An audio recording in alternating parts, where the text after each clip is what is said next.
How does a German cowboy say hello? Audi. How's it, guys, and welcome back to another video in proud association with Change Cars, South Africa's safest online platform to buy and sell cars in South Africa, and where you can get yourself one of these, the new Audi A3. And in this video, we're going to take the car for a drive to see what it's like. We're going to look at the fuel consumption, the performance. We're also going to take a look around the outside and the inside to see exactly what's new. And then we're going to chat cost of ownership to see what it's going to cost you per month from an installment point of view, fuel, and even insurance. And then right at the end, we're also going to give it the GDR score to see should you get it, drive it, or remove it from the list of cars that you're looking at. Oh, it's a lot to get through. Let's do this.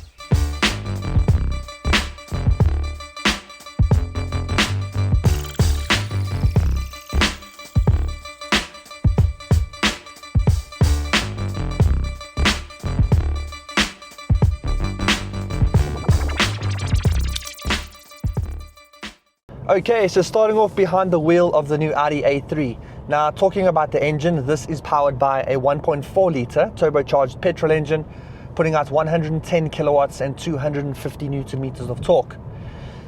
Now, before I talk about how that feels, what I need to talk about is the way that this car drives, because it definitely drives like an Audi should. It feels sporty, it feels dynamic, and it definitely feels premium, because for the price that you expected to pay for this thing, it better. So the good thing is that it definitely feels like a premium hatchback. And going back to how the car feels and the power that it puts out, well, it feels a little bit more powerful than the figures say. Now, that might be down to the fact that it's got 250 newton meters of torque. I mean, other cars in this category and the new entry small SUVs are around the 210, 230. Now, this has got 250 and a little bit more of a smaller package, so it definitely feels a little bit faster than what they're saying, but it's definitely not overpowered by any means. Now, that power is also centered in automatic transmission. There's no manuals available, and because it's part of the VW Audi group, I mean, you can't really complain about the transmission. And especially in this Audi, it feels sporty, it feels dynamic, and it does everything you want it to when you ask of it. So you put your foot down, the car's gonna go. Coming out of all the Chinese cars that I've been driving recently, you put your foot down, especially at that little intersection that I've driven through there, the car doesn't know what to do. So it's good getting back into something German, something that's developed correctly, and has been calibrated correctly and all of that stuff. And you can feel that this car definitely is like that. I don't know what's going on here. It's a taxi that's just stopped. Cool. So put your foot down and the car goes. Big plus. Now, that power, like I've said, is centered in automatic transmission. You've got paddle shifters here, and you've also got different drive modes. So you've got a drive select down at the bottom here. So you can choose if you want the car to be in efficient, if you want it to be in normal, if you want it to be in auto and dynamic. You've got the option, so depending on how you feel like driving that day, you can simply click the drive select and choose from those different drive modes. Efficient is going to make the car a little bit more held back, if I can say that. It's not going to be as responsive, but it's still going to drive quite nice and you're still going to get all the power.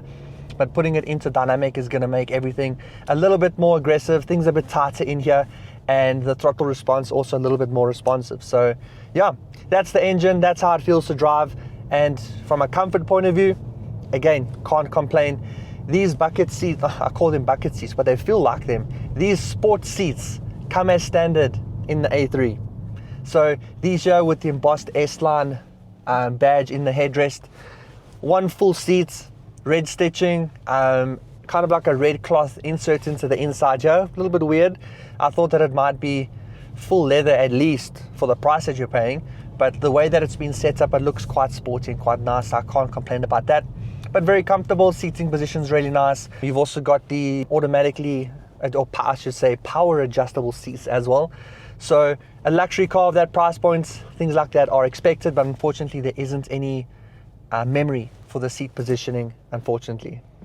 And then to talk about the pricing, so we know what's powering this car, which we were hoping would be a little bit more power, but unfortunately that's it. That's what you get as the entry level A3 into the range. The next step up is going to be the S3, the RS3. You know how the A3 range works. Now, to get into an A3 is going to set you back 808,000 Rand. Yeah, 808,000 Rand for an entry-level A3. That's what you're getting. Now you're getting quite a bit of things as standard, which I'll put most of them on screen for you, but that's going to include this really nice sports steering wheel, the seats that I spoke about, the panoramic sunroof, the digital driver's display, and a whole bunch more. But some things that aren't standard, which was a little bit weird for me, was something like a power tailgate. So your electric tailgate at the end, that almost every car now comes standard with, you have to pay extra for. As well as the grey decals on the outside of the car, those are also added optional extras, and I think it's about 4,000 Rand added on if you're wanting to have your car look a little bit different from the other A3s. So this is powered by a much smaller engine than what you would expect. So by saying that, you would then expect the fuel consumption to be pretty good. Now Audi claims 5.9 is a combined cycle number on this car, which I feel is pretty good because I got it. Driving on the highway and the inner suburb streets for a short period and getting onto the highway for about a 60-70k round trip, I was averaging about 5.9 liters for that trip alone, which I was quite impressed by, and averaging out around 6.9 as a combined for me, which I feel is also pretty good. So anything below 7.5 these days is always going to be a good fuel consumption number. Now, I wouldn't expect it to be much lower than that from an overall cycle, because it's not a light car, but it's not a heavy car, but it's not the lightest. And you've got a 1.4 engine, so it's not the biggest engine either. So it balances out there, and I'm quite happy with the fuel consumption that I was able to get. I feel like the number that they gave is pretty realistic, slightly too low, but I respect it. Another cool thing that comes standard in this car is the Sonos sound system. So paired with this infotainment that's built into the dashboard of the interior here, which we'll speak about in a second. But it comes with wireless Apple CarPlay, Android Auto. Now there's a few things that were also marked as optional extras from an infotainment point of view. I couldn't really work out what they actually meant, but I'll put them on screen so you can actually see. But the wireless CarPlay with the Sonos sound system, it is really, really nice. It's a good sounding car. I think the size of the interior here also bounces the audio around nicely. There's some good bass. So if you are looking for a hatchback with some decent audio, then I would definitely look at getting this A3. And then one of my favorite parts about the A3 is definitely the interior design. Now, it's modern, it's stylish. Now, this is still from the previous pre-facelift model, the interior layout, but I'm not going to complain about that. It still looks really good inside here. You've got a really nice laid out interior. You've got the infotainment that's built into the dash, so it's not just added on top like some other cars that are around. So it feels like it's been considered and actually designed in that way. You've got these air vents that are kind of built in next to the digital display. It feels kind of like a fighter jet cockpit inside you. You're kind of wrapped in the interior of the car, which feels really nice. And that together with this really nice S-line flat bottom steering wheel with the red contrast stitching and the paddle shifters and all of that, it's a really nice experience, and I love the design of this interior. That red contrast stitching continues across the top of the dash. It goes into the seats that we already spoke about. You've got ambient lighting, and now that it is a little bit darker here on the inside, you can kind of see what the ambient lighting looks like. You can change the different zones to be different colors. So I've chosen red here, blue around the outside, but my favorite is this. Look at the door inserts. You can also change the colors behind the material over here. So again, I've chosen red and blue, and I think that it looks really, really cool.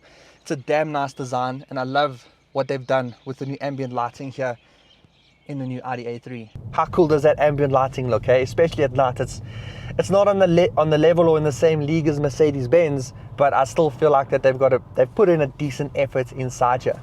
Now to look further down the center console here, something I really love is the fact that they've separated the climate control completely. That's a big plus and makes driving and kind of navigating those easy buttons that you need to on the fly very, very easy. Now below that, you've also got a wireless phone charger. You've got 2 USB Type-C points, which is also a big plus. You've got no old school USB Type-A's, so they've thrown those out because no one needs them anymore. You've then got piano black, gloss black going down the side here, which isn't really nice. if they could have rather replaced that with something carbon looking, or even like the insert that's on top of the dash here, that probably would have looked even nicer and wouldn't have scratched as easily.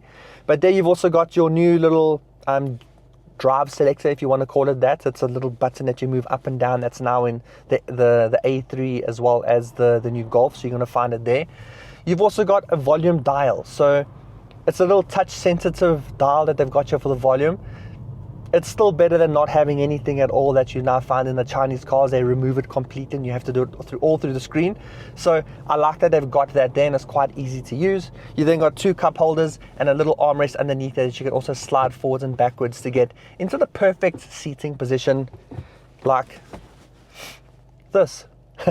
And finally, we're taking a look at the outside of the new Audi A3. In my personal opinion, it is a bloody good looking car. I love the fact that they've now included the S-Line package as part of the exterior standard. So now you can see you've got these much sportier bumpers, the more aggressive styling here on the outside. Yes, the vents aren't real, but this is only a 1.4 litre engine up front here. So there's no need for all the sporty vents and outlets and things like that. You've got the much bigger honeycomb grille up front here with that new Audi logo kind of built into the front bumper. It looks very cool, very stylish and very premium. Audi's always been at the top of their game with the lighting, so you can always expect the lights to be top notch over here, and here they are too, because they've now integrated this kind of bespoke daytime running lights up front here that you can actually change the design of, and there's 4 different designs to choose from, which I'll show you on screen now. You've got this one, this one, this one, and finally that one. And then coming down the side of the car here, you've also now got standard these 19-inch wheels. They look really cool, two-tone, very sporty. Like I've said, if you look too quickly, I think you're going to think you're looking at an RS3, because they've definitely made it look a lot more sportier than what you'd think for an entry-level A3 to kind of look. This car has also been equipped with, I think, a 4,000 or 5,000 rand decal package. So it's got this like a matte grey decal down the side over here with the Audi badge kind of built into the C-pillar here at the back. Adds a little bit of sportiness. It's not something I'd probably choose, but you know, each person to their own. And then coming around the back of the car, you're going to find a small little wing up top here, nothing too sporty, but you are also going to get these new kind of chevron patterned LED rear tail lights. This new Audi kind of badging at the back here, where they've separated the sporty red block from the rest of the lettering. They've now kind of made everything sit alone on their own. I don't know why. It's a weird choice that they've done there. But anyway, that S-Line package continues around the back of the car here with this really sporty and beefy bumper and diffuser. Very much like the RS3, as I've mentioned, except there's no exhaust here. Kind of maybe something trying to mimic an exhaust on each end, but we're not going to say that they're doing a Mercedes-Benz thing here. We'll be nice to them. So that's the outside of the new RS3. Head down to the comments and tell me, what do you guys think of it? Do you agree with me? Does it give off RS3? And then looking at the space and practicality inside here, there's not a lot of storage, to be honest with you. The door bins look pretty big, but they've got a weird shape, so it's hard to get things inside there. You've got the little bin underneath here, which again isn't that big either. Luckily, you do have drink holders, which is great.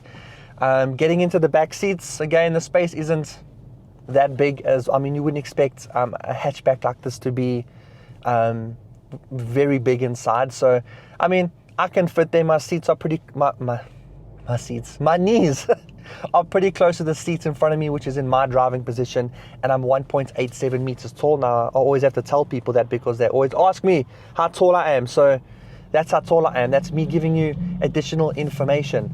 And I think with me giving you more information, I think you should reciprocate by subscribing to this YouTube channel that you're watching right now, because a lot of you watch, over I think 60% of you that watch my videos aren't subscribed. So please subscribe, it means a lot.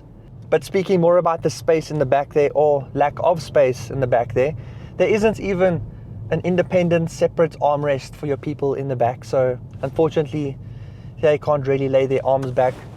But then looking at the boot, it's an okay size. Again, it's a small hatchback, so I wouldn't expect too much. This also has been given the optional boot package and all that with the net that you need, which I found the net quite handy because I put a couple things underneath there. But it's not huge at all. So yeah, if you're getting an A3, you're not buying it for space at all. I think you're just buying it for the looks and the fact that you're buying a really nice looking German hatchback like this one. So before I close things off, I want to just mention a couple of things that I do really like about this car. It's not perfect, but these are some of the things that I feel like really make this car stand out. The first thing is going to be the S-line that comes standard from an exterior design point of view and an interior equipment point of view. I think it looks beautiful from the outside and inside.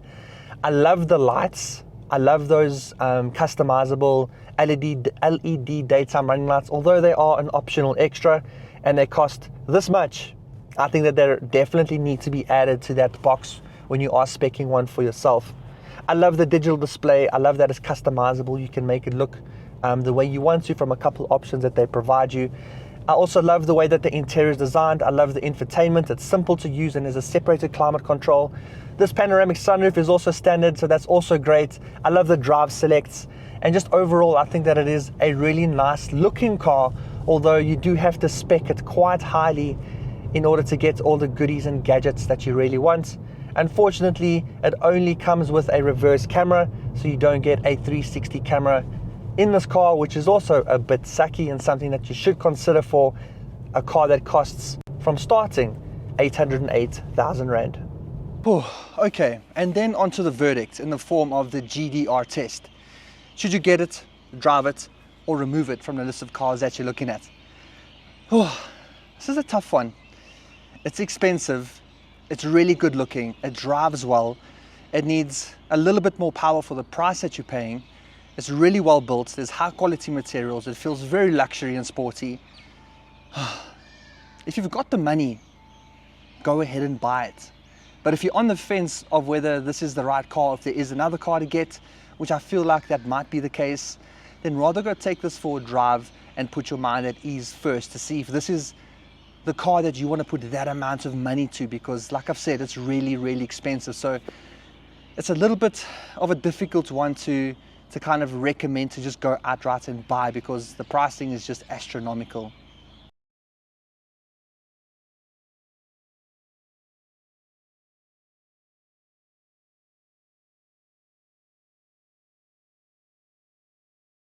Now, like I said at the beginning, if you do want to go and get yourself one of these, then go check one out on changecars.co.za. They're a website that sells new and used cars, but the best thing about them is that they vet and check every single dealership that sells cars on their website, essentially making them the safest online platform in South Africa to buy and sell cars. Now, they've got a really cool feature called Beat My Quote, where if you bring them a quote from any dealership that's not on Change Cars, not only will they match the quote, but they'll beat it too. You can also do financial things, go watch car reviews and a whole bunch more things on their website. So go check them out at changecars.co.za. They're also a proud partner of Greg Dennis Reviews. And if you got to the end, thank you so much for watching. I hope you did enjoy this, and I hope you learned a whole bunch more about the new Audi A3.